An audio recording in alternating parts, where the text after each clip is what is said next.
Topic आता है latent heat of vaporisation. यहाँ पर भी हम क्या करते हैं, एक बीकर लेते हैं, उसमें वाटर भरते हैं, वाटर के साथ साथ हम यहाँ पर थर्मामीटर लगाते हैं और हीट प्रोवाइड करते हैं। तो हम ये देखते हैं कि वाटर एक सर्टेन टेम्परेचर 100 डिग्री सेल्सियस पर आकर टेम्परेचर स्टिक हो जाता है और इसके बाद पूरा का पूरा वाटर वेपराइज होकर ऊपर जाने लगता है। तो यहाँ से हम क्या निकालते हैं कंक्लूजन कि the latent heat of vaporisation of a liquid, किसी भी लिक्विड के वो लेटेंट हीट ऑफ वेपराइजेशन, वो हीट की क्वांटिटी है जूल में जो कि रिक्वायर होती है 1 किलोग्राम ऑफ लिक्विड को वेपर में चेंज करने के लिए without raising in temperature. The latent heat of vaporisation of a liquid is the quantity of heat in joules requiring to convert 1 kilogram of liquid to vapour without any change in temperature. तो experimentally हम यहाँ पर एक ratio देखते हैं, एक experimentally amount देखते हैं। 22.5 into 10 to the power 5 joules of heat is required to change 1 kilogram of water to steam. किसी 1 किलोग्राम वाटर को स्टीम में बदलने के लिए जितनी हीट रिक्वायर होती है वो है 22.5 into 10 to the power 5 joules at 100 degree Celsius. So latent heat of vaporization of water is 22.5 into 10 to the power 5 joule per kg.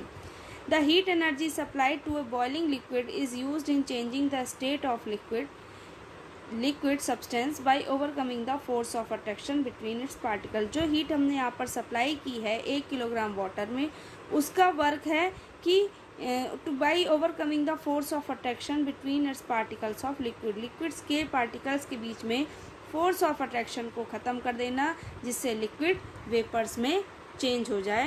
तो इसे हम क्या कहेंगे, latent heat of vaporization। एक क्वेश्चन आता है, why the temperature of boiling water does not rise even though heat is being supplied continuously?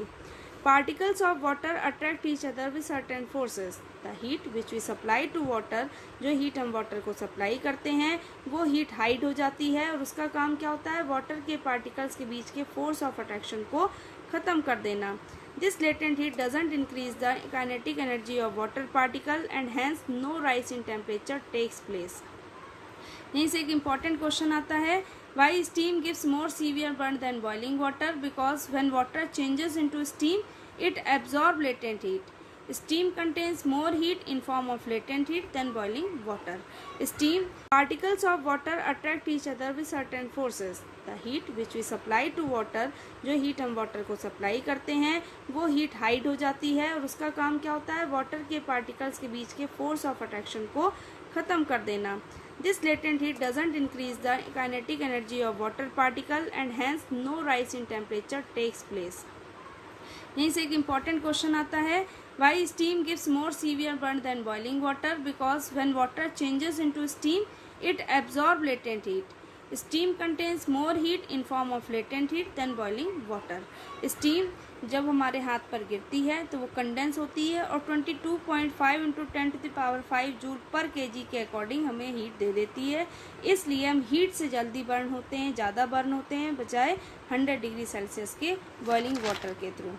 ठीक है, इसके बाद एक क्वेश्चन आता है, why steam is better than boiling water for heating purpose?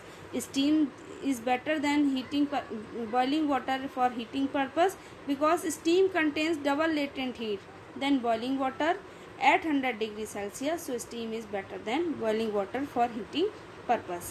Clear है।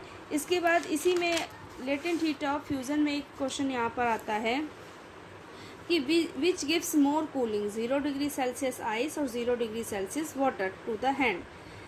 एक हाथ में आप 0 डिग्री सेल्सियस की आइस ले रखे हो और एक हाथ को आपने 0 डिग्री सेल्सियस वाटर में डाल रखा है, कौन ज़्यादा कूलिंग देगा? The piece of ice held in our hand starts melting slowly. जो पीस ऑफ आइस हमारे हाथ में है वो स्लोली मेल्ट होगा। ये मेल्ट होने के लिए लेटेंट हीट हमारे हाथ से लेगा। Our hand loses heat to ice and hence we feel it to be cold. तो ये हमें ठंडा लगेगा। ठीक है, तो आई होप आपको ये टॉपिक्स क्लियर होंगे।